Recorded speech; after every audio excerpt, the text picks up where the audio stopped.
Ngayon naman po ay mag-a-add naman po tayo ng DNS saka po ADDS. Click po natin yung Start and then Server Manager.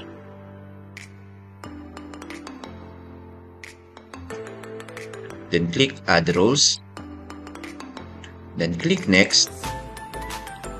Click Next.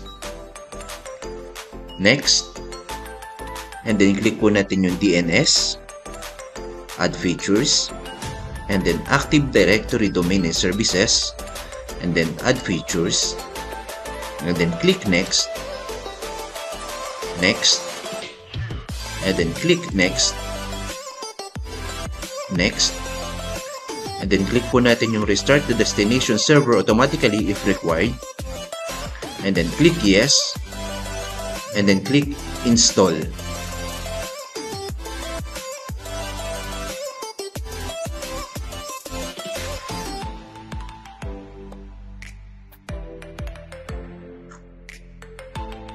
Click po natin yung Promote this server to Ngayon naman po, ay click po natin yung Promote this server to a domain controller. Then click po natin yung Add the new forest.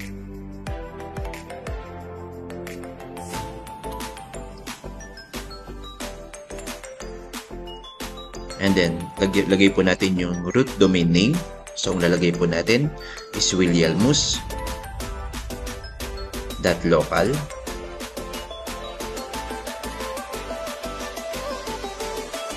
And then, click Next.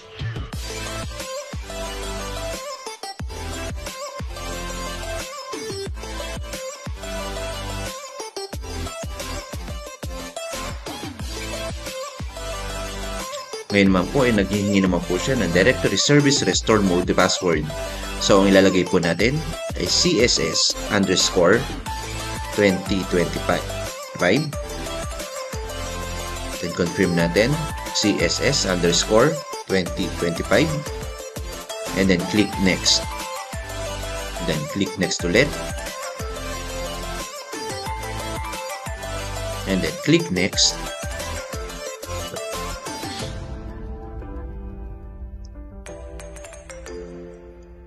And then Next. Then click Next. And then click Next ulit.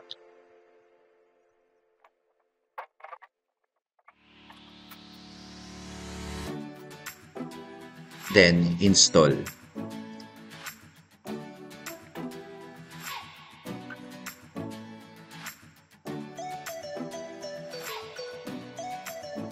Pagkatapos po mag-install, ang ating pong computer ay magre-restart. Then close. Then close.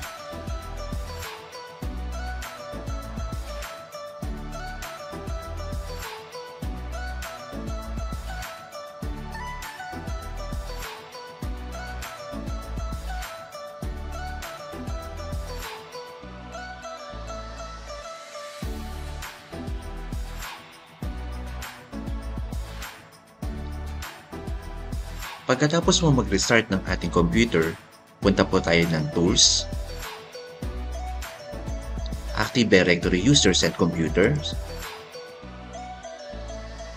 Click po natin yung willialmus.local. Then right-click. And then New Organizational Unit. Type po natin Aranea Department. Then click OK. Under po ng Aranea Department, right-click, New Users, and then full name, User 1, User Logon Name, User 1, and then click Next. Tanggalin po natin yung check sa user must change password. Click po natin user cannot change password and then password never expire. And then lagay po natin ang password user_0001.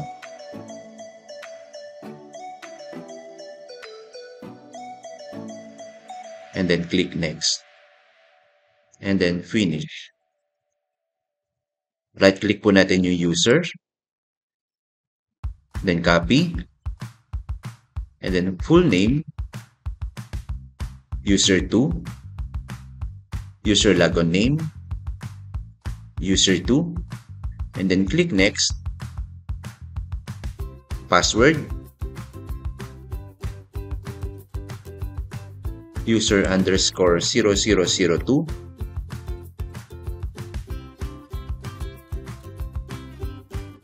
and then next, and then finish. Punta ngayon tayo sa ating Windows 10. Click po natin yung folder. This PC, Properties, Change Settings, click Change. Click po natin yung domain. So, ang domain po nilagay natin ay willielmus.local. And then click OK. So, username, administrator, and then password, CSS underscore 2025. Ito po yung ating password ng server 2019. Okay. And then okay. And then restart now.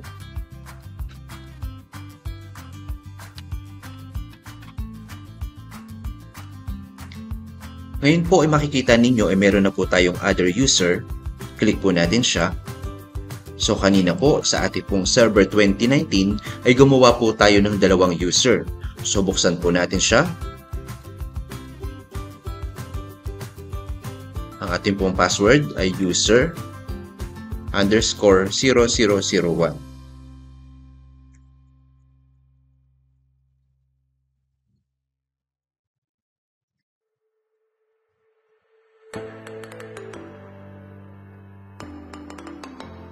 So makikita po natin, nakapasok na po tayo sa ating user sa pamagitan po ng ating ADDS